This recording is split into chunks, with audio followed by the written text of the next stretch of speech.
All right, what we're about to do is set a Belgrade 1200 barrel silo. It's a single barrel versus a split. It's got a Wham SiloTop 0 dust collector on top. Super easy to change.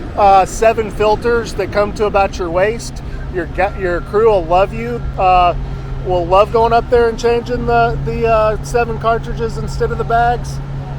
So we've got a on the ladder. A lot of these ladders aren't coming with the cages anymore because they have this cord that goes up them for a safety harness. When you order a Belgrade silo, always order your silo with the cage. Highly recommend that. Again, this is a single barrel, a single compartment, 1200 barrel. So it's got one butterfly valve on the end and a slide gate. So once he sets the silo on the pad here, you can get structural stands with these silos to either drive in and drive out or drive through.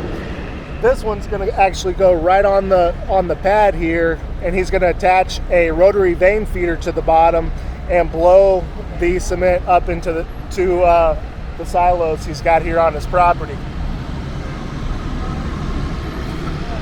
So these are, Belgrade makes a great product. They've been around for many, many years, and highly recommend it.